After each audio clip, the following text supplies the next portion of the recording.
I will address the question of how come that with all the problems we are facing in today's world, we are more and more closing our eyes and actually turning to denial, negation, and ignorance. And I will in particular look at the problems of climate change and the other problem of sort of social inequality.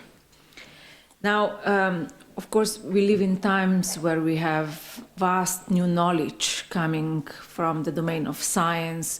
We have an obsession to see inside the body. An obsession to see inside the body. Genetics and neuroscience have been at the forefront of sort of scientific discoveries, and even Obama declared kind of a decade of the brain, and we already had a kind of a decade of the gene before. Now, if we have this obsession to look inside, this desire for visibility, paradoxically, this desire very much goes hand in hand with kind of a desire, a passion for ignorance. So we have lots of strategies to close our eyes and kind of ignore the truth.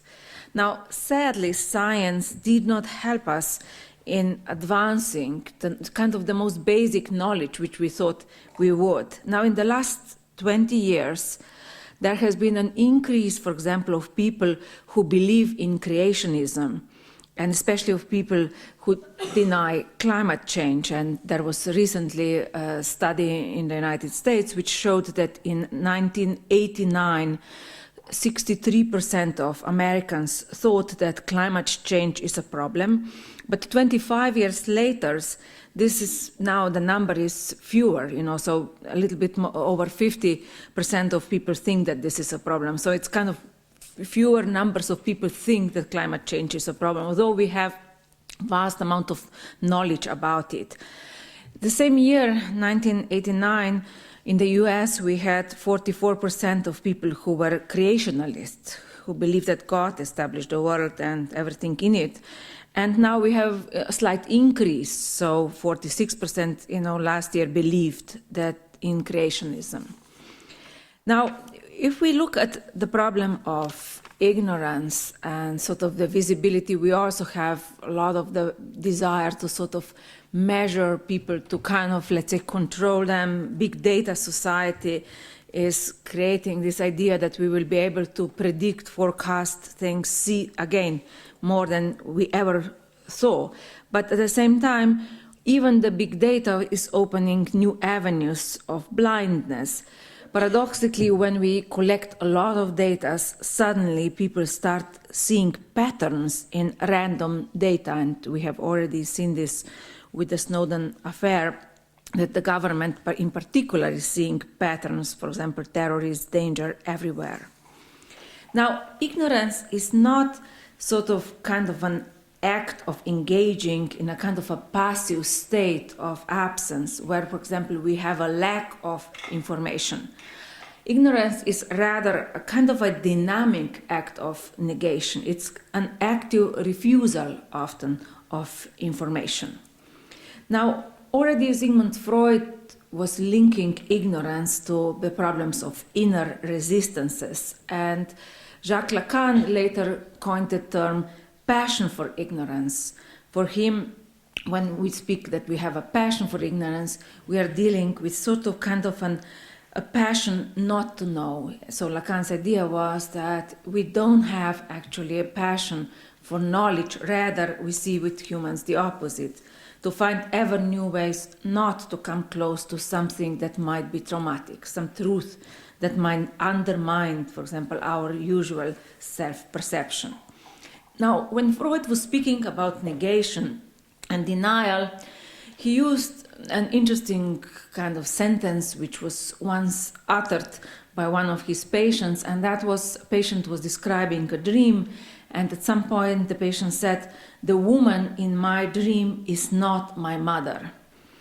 Now, no one said that the woman in that dream should be his mother. This negation in some way was coming directly from the patient, and with this negation the patient was naming something and telling that something is not truth. Now, Freud pointed out that what we see here is a kind of a repressed idea which emerges into the consciousness by way of being denied. So negation becomes a way of making cognizant what is repressed. In a way, denial labels what is repressed. It is a first sign of recognizing that, but not accepting it. Now, through negation, therefore, we in some way reveal traumatic truth. In a way, negation is also kind of a substitute on a higher level for repression. But the crucial thing is that denial like this is not a lie. It is rather a testimony of kind of uncompleted task of recovering contents from the repressed. So a conscious lie would be an act of deceit, but denial would rather be an act of impotence. Now, when we deny something, we in a way reveal also what we wanted to hide. That's why the denial is a revelation. It's kind of something that is also opening up a fracture, a crack, a fault, which something that didn't maybe exist before, something suddenly emerges, which is why, paradoxically, Freud linked these forms of negation or denial to an idea of freedom. Freud pointed out that when we have this crack, when through denial or negation something emerges which might be very much kind of linked to traumatic truth, out of this crack, there is an opening for something new. The subject might actually start working through some traumatic thing, or, the subject might even use some way of, hiding it even more, or other forms of sublimating. Now, it is a first kind of a measure of freedom when, the subject suddenly, in a way, gives up on previous defenses. But what comes out of that freedom is unpredictable and uncontrollable. In the public social domain, we are endlessly dealing with sort of other forms of denials, negation, and especially with various forms of self-deceptions. Now, politicians are usually masters of self-deception. George W. Bush was one of the biggest masters in this domain, and in regard to climate change, it's a well-known sentence that he uttered once, that it is not at all clear that there is anything like global warming. We all remember various ways of how he was trying to legitimize wars in Iraq and Afghanistan, but one of the ways at the beginning of the war in Iraq was to present that war will sort of free Americans of the kind of anxiety over, where will in the future cheap oil come. So at that time, for example, at the start of the war, a lot of people actually truly identified, with this sentence, which was very deceptive sentence, that for decades to come, cheap oil will be the result of that war. Now, George Orwell already warned us that politicians usually repeatedly use certain words to deceive. So Orwell pointed out that we have to be especially careful when politicians use the words like democracy, freedom, patriotism, realistic, and justice. Now, the most used Hitler's words between 1933 and 1936 were freedom and peace. Communists were not kind of usually using much the term freedom, but they used a lot the word equality. Now we can say that, in capitalist times, it's kind of the opposite. We don't use the term equality much, but we use endlessly the idea of freedom. Now, Ibsen, however, reminded us that self-deception can be very useful, which is why in his play The Wild Duck, he says that to take the saving lies away from the average man, you might also take the happiness away from him. Now, self-deception is also something we endlessly suffer as individuals. In the late 90s, there have been a number of really interesting types of research in self-deception, again in the US, One research which I particularly liked was that they found out, the researchers, that about 94% of American university professors thought that they are better at their jobs than their colleagues. I guess that still probably holds. And then they did a similar study among high school seniors, and they even sort of analyzed 1 million of American high school seniors, and they saw that all students thought that they are above average in their ability to get along with others. But 25% of them thought that they are the top 1%. Now, humans have the illusion that they see the world realistically.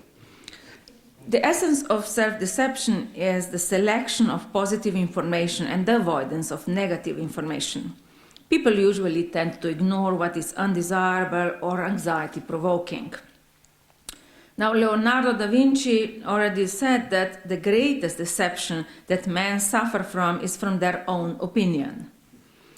But I like the quote from Upton Sinclair, who said that it is difficult to make a man understand something when his salary depends on not understanding it.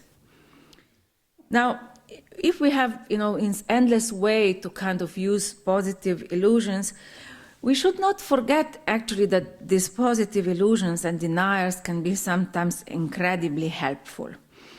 One domain where they are very helpful is sometimes for us to deal with our own mortality. Now, research in medicine has shown, and again, this is research from sort of 90s, 80s, that people who have very strong denial in regard to their illness might live longer than others. So one research that I liked was in Israel. They did a study of people who just suffered heart attack, and after a group of them changed their diet, exercise, were doing everything to live healthy, and a group completely denied what just happened to them. Now this last group lived longer than the first one. Now, the neuroscientists now would say that, the first group probably had too much stress hormone because they were too obsessively changing themselves. But denial and ignorance and sort of, turning a blind eye can be also incredibly useful in our private lives. So sociologists who looked at marital happiness, made a study where they showed that married couples who only see good, positive traits of the partner were much happier than those who saw their partner realistically. Now, in one episode of the famous Simpsons that I particularly liked, we see another way of how we deal with ignorance. Now, in this episode, the little girl Lisa gets a homework that she has to show how their town Springfield will look in 50 years. Now, Lisa, being very, intelligent, she decides to do a big analysis of climate change. And of course, the presentation that she gives in school is terribly gloomy. She shows, disaster in 50 years, pretty much, unrecognizable city. Now, teachers become concerned. The presentation is so gloomy that they ask the parents to send Lisa to a psychiatrist. Now, the psychiatrist discovers that Lisa is suffering from environmentally related despair, and he prescribes special medicine for her called Ignorital. Now, when Lisa starts taking Ignorital, she starts observing the world completely differently. She all the time listens to the song, "What a Wonderful World." She sees clouds, smiling. She's in a kind of a, happy delusion. Now, parents at the end realize that it's much more horrible to deal with Lisa in this, happy delusion than a pessimistic Lisa. So at the end, they just stopped Ignorital. Now, Ignorital seems to be a drug of our times. Now, especially a drug, very much we can say used and abused by a lot of, sort of big corporations which are dealing with various forms of fossil fuel. I remember not long ago observing a new advertising for British Petroleum. Now, you might not know that British Petroleum sort of kind of renamed itself into Beyond Petroleum. But this Beyond Petroleum also started using advertising, which shows that out of chimneys we have, sort of kind of flowers growing. They are kind of ecological company now. And another company, E.ON, which is a big corporation owning a lot of coal mines, decided also to use what we say greenwash, and they decided to install solar panels on all their buildings, just to see how green they are.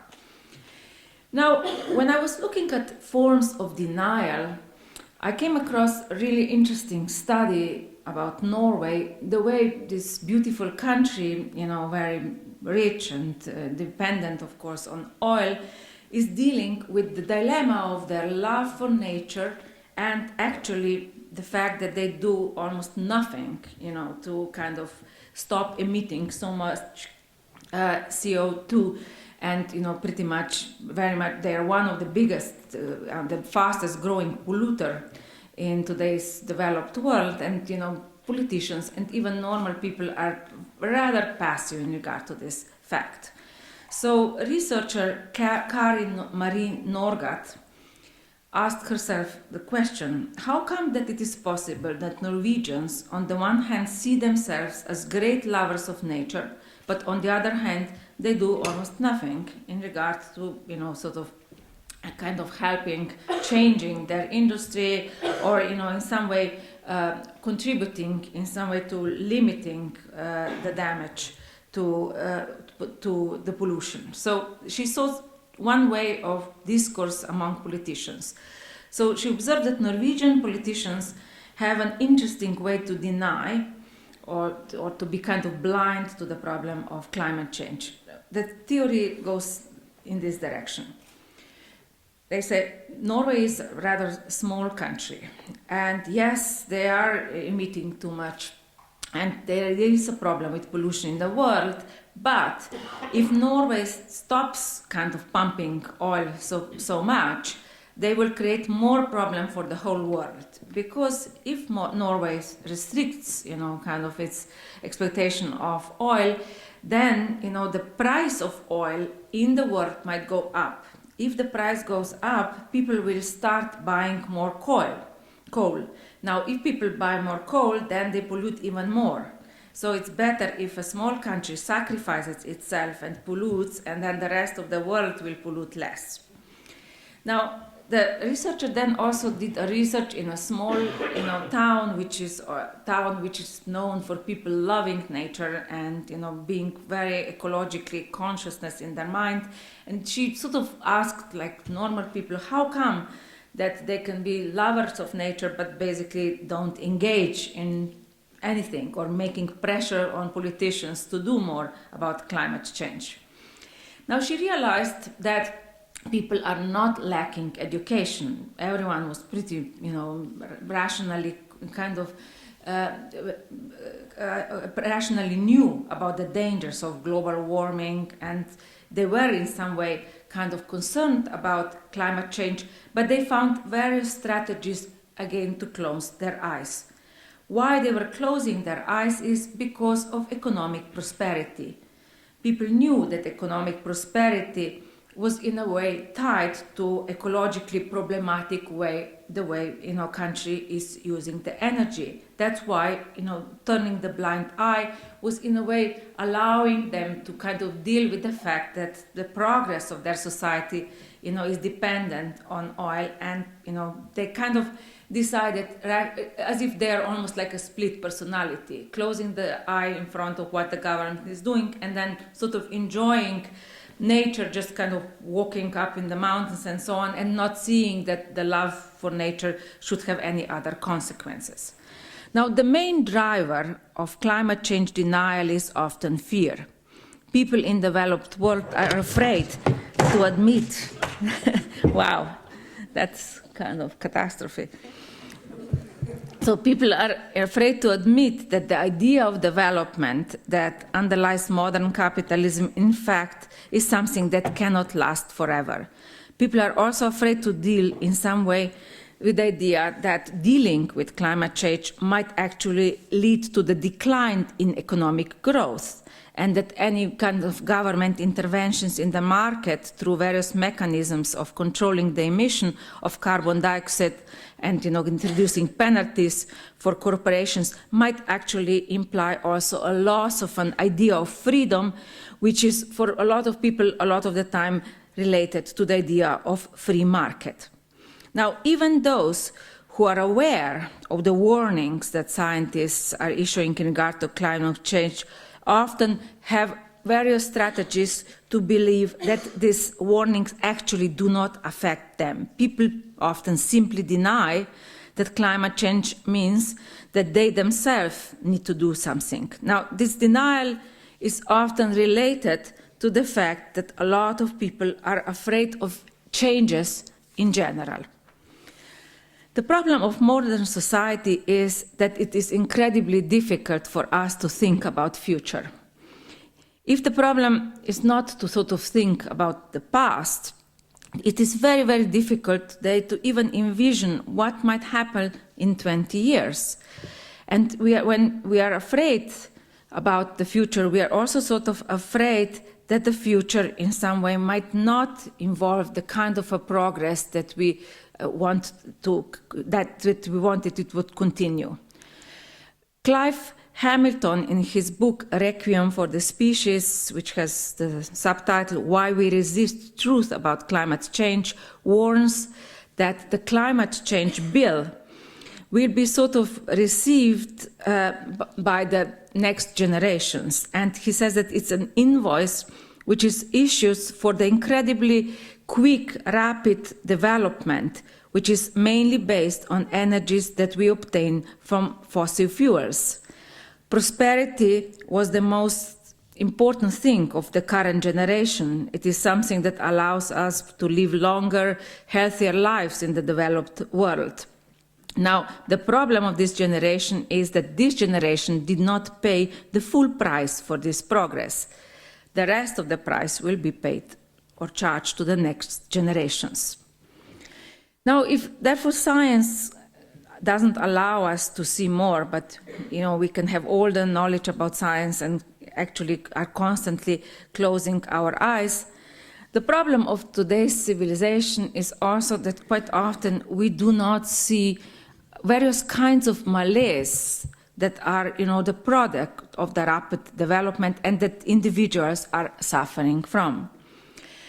Sigmund Freud already looked at how malaise of civilization and the malaise of the individual often go hand in hand, which means that social changes affect the suffering, the individual suffering that people are experiencing, and people who are suffering more and more psychological symptoms also in some way affect the way society functions.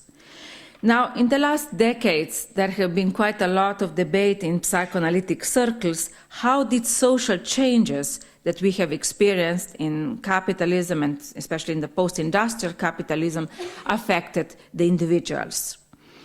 Now, the ideology of post-industrial capitalism has heavily relied on the ideas of choice, freedom, self-determination, and the idea of endless progress.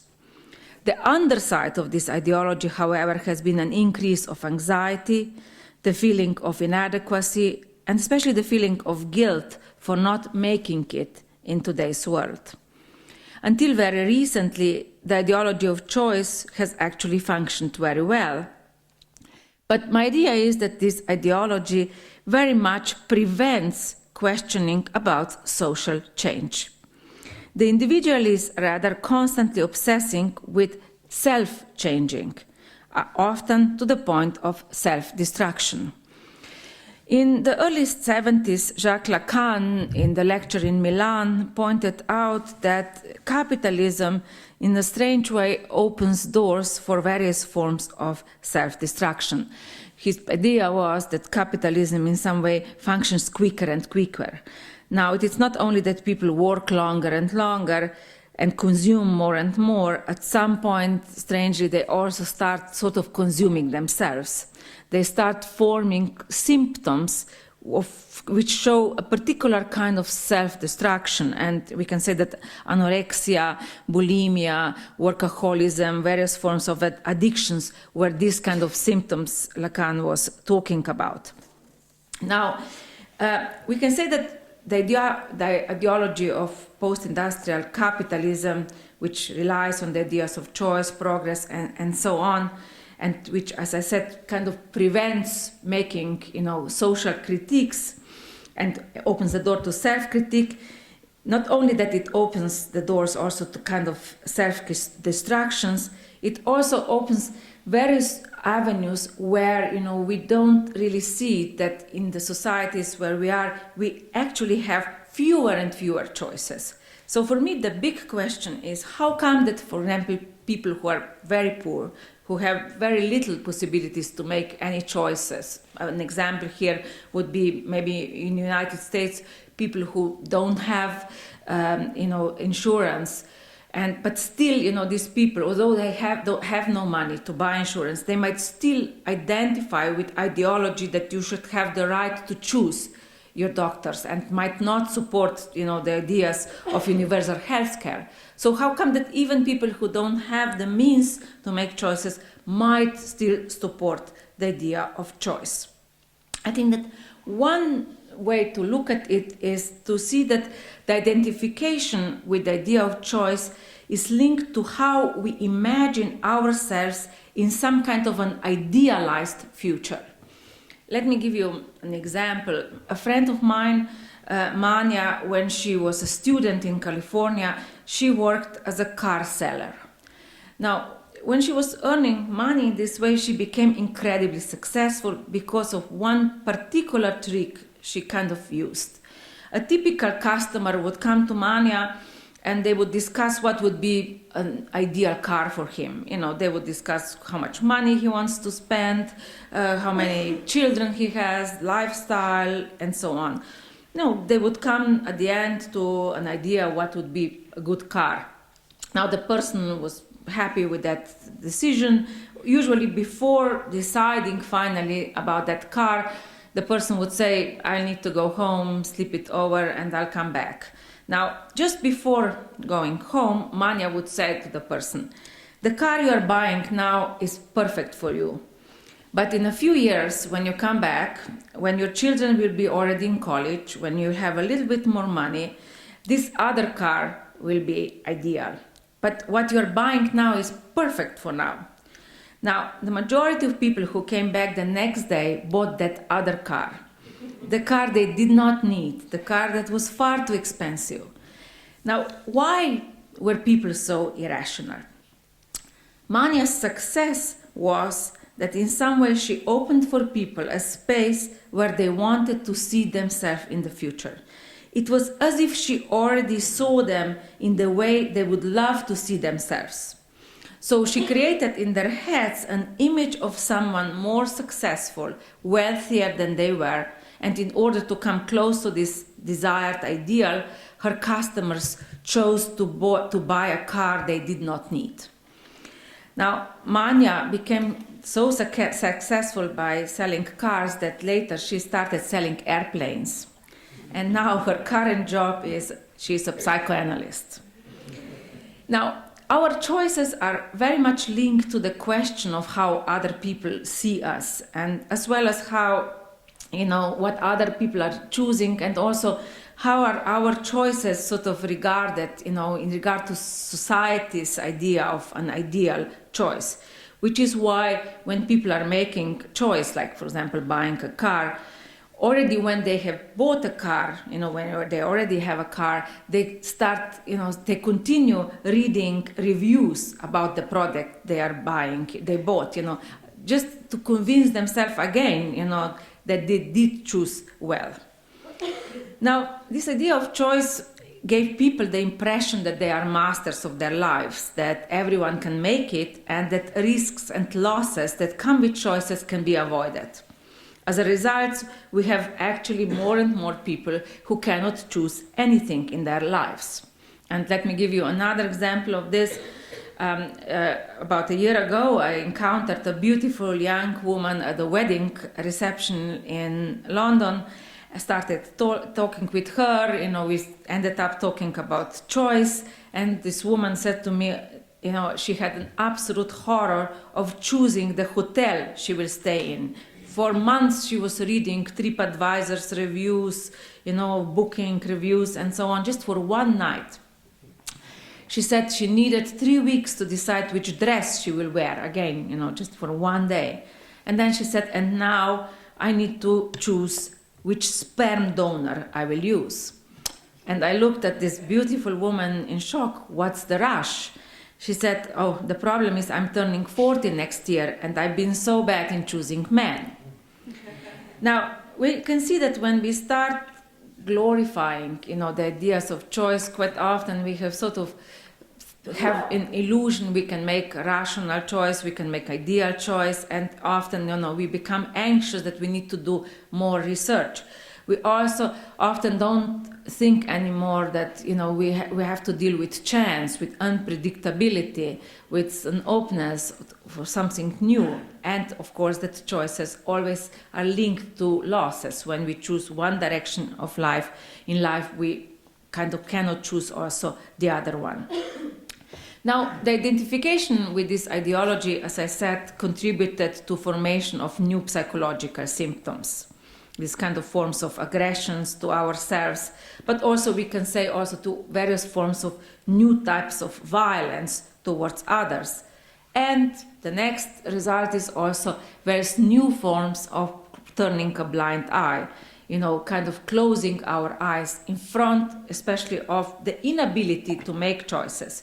Which is why, one of the problems for me is also how come that we do very little in regard to social inequalities.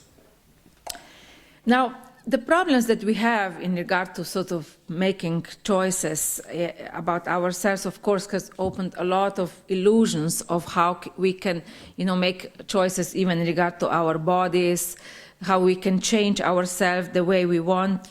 That's why, for a lot of people, observing themselves in the mirror becomes more and more traumatic because they think that they can actually in some way choose the body they will like, and whatever they see they might be in a way horrified by. We also have a lot of problems now with identifying with authorities. A lot of people are incredibly critical of authorities. We perceive them as fraud, and authorities also in some way don't want to be authorities. People like, parents want to be friends of their children. Often teachers are more afraid of students than ever before. We don't identify with traditional authorities and so on. So with all kinds of changes in identification that we see in society, we also see in some way some kind of ignorance towards others, towards society at large. But paradoxically, this ignorance that we have towards other people, the lack of identification with their pain, for example, also ends up at some point by creating a kind of an ignorance towards ourselves. Contemporary narcissism, therefore, in a way, appears to be rather autodestructive. It is not that today individual is so centered on his or her well-being that paradoxically, in midst of all the information that we have, what might contribute to our well-being, often we completely ignore that information. Even when we are, for example, facing some danger, we find ways of ignoring the information. And, I was reading with interest after Fukushima how many, people living next to Fukushima find a way to completely ignore the fact that, the food they were consuming might be polluted. They find always a new way of actually turn a blind eye. And I liked a particular story of a psychoanalyst whose family was living not far from Fukushima, who said that a lot of people in that small town had the idea that because there is a big mountain between Fukushima and them, they are protected, from radiation. Now, in order to understand the nature of this kind of ignorances, we can say that, this ignorance in some way allows the person, as I said, not to come close to what is traumatic. And usually, in a way, repression helps us to push, what is traumatic away. But with ignorance, it is as if we have all the information, but that information does not concern us. It is almost as if we have a certain foreclosure at work. Individual can have an information or threat, but behaves as if that threat does not concern him. Now, this kind of ignorance paradoxically contributes to a feeling of, all-powerfulness. It is as if we perceive ourselves more powerful than we actually are. Now, let me now move to the other dilemma which I mentioned at the beginning, which is sort of the ignorance in regard to the raising social inequality in today's world. Louis Althusser famously pointed out that ideology functions in such a way that it creates a veil of obviousness. Now, this operation has been very strong in the last years, since questioning where capitalism is going and whether there is an alternative to the organization of society as we know it has been almost non-existent in the public sphere. How did this ignorance in regard to social inequalities manifest itself? An interesting study has been done by two psychologists in the United States, Dan Ariely and Michael Norton, in regard to social inequality. They asked quite a large group of people, how much do they think that the top 20% of the wealthiest Americans have in their hands of all public wealth? And then the second question was, what would be a just distribution of wealth?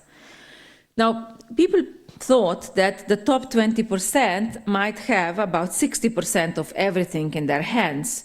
But their idea was that the just percentage would be that they would not have more than sort of 30%. Now, the reality is that the top 20% have more than 85% of everything in the United States. Now, New York Times then decided to use this information, and they asked a number of commentators why people still perceived, why people kind of don't rebel against it, why if they don't think that something is just, they don't act against this unjust distribution of wealth. Now, the types of responses that were sort of listed then by various economists, sociologists, and so on are the following. One response was that people in the United States are still driven by lottery mentality, which means that they think that maybe in the future they will still make it. Or if they don't think that they will make it, they think that maybe their children will make it. So if I have the idea that my son will become the next Bill Gates, of course I might not want to support bigger taxes for the rich. Who wants to tax one's son? Or the next answer was that people more strongly identify with those who are similar to them, like they can be jealous of their neighbors or their co-workers, but the super rich live the life so away from them, so unimaginable, that they are not even in the same way jealous towards them. The next response was that people often have a feeling of guilt that they have done something wrong, that they have overspent, that they have run a big debt, and that's why when they feel guilty, again, they are more turning to self-critique than social critique. Still, another response was that some middle-class people have the impression that actually they are not doing so badly if they compare themselves with others, or sometimes even if they look how much more they have, like in terms of gadgets, than their parents had. And the next response was that at the times of crisis, there is not so much a desire to have as there is desire to keep. Now, I think that there are many more answers which we can kind of give why people are so passive and why they are not rebelling against social inequality, even if they think that it might not be just.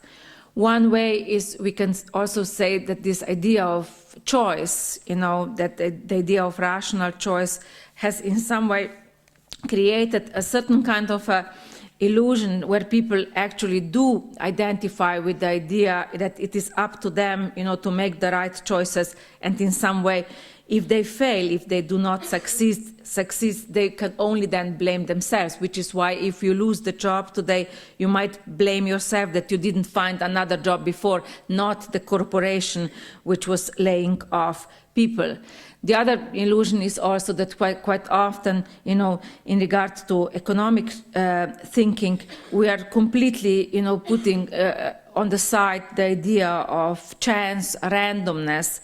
We had before the crisis a belief that we only need to have perfect, computer programs to predict the future investments, and that in some way risks with perfect programs can be avoided. That's why, before the crisis, a lot of financial companies heavily relied on the program called VAR, Value at Risk, which was supposed to be 99% accurate. Now, after the collapse, even New York Times in 2008 wrote that given the calamity that has since occurred, we have sort of seen that widespread institutional reliance on VAR was a terrible mistake, because this program did not measure the biggest risk at all, did not include the biggest risk at all, the possibility of financial meltdown. Now, when someone tells you that something is 99% accurate, one should always think about that 1%. We can also say that there are various ideological mechanisms which pacify us, which is part of the way consumerism functions today, which is why, for example, we have a certain kind of a democratization of luxury at work in today's society. Even very poor people in some way can participate with some ideas of luxury. They can buy, fake goods with which they identify, or they can buy a little token with some, brand name they might identify. I was quite surprised, when I was observing 2 years ago the riots in London, which first happened because of police unjustly, killing, completely innocent men. And when, people went on the streets, suddenly, instead of, kind of having a political riot, we had, kind of a consumerist riots. People started, breaking into the shops which were selling precisely the goods with which they terribly identified, and they were of course looting the most the shops, like Nike or various kind of jeans shops which were before propagating gangster chic, danger wear, and so on. And I also liked hearing at that time that the way people reacted, the types of shops they were looting were very much related to what they perceived as an ideal choice. So in UK, some journalists overheard 2 girls who were discussing whether they should go looting kind of a cheap department store, which is called their Boots. It's kind of a drugstore, or anything else. And one girl said, "Why go to Boots when you can go to Body Shop? When you have a choice, you go to loot what is much more in some way desirable." Now, until recently, we can say that success of ideology of choice has been that, on the one hand, it portrayed choice as primarily individual matter. But on the other hand, it created a perception that making the right choice will allow us to overcome social disadvantage. Now, this ideology has heavily relied on people's feeling of guilt and inadequacy for not making it. The turn to self-critique, self-destruction, and self-restraint in regard to abundance of consumer goods has prevented people from engaging in social critique and from attempting to think about choice as social choice, as a mechanism that can bring about social change. That's why even kind of riots, which I mentioned, for example, did not question whether change is possible.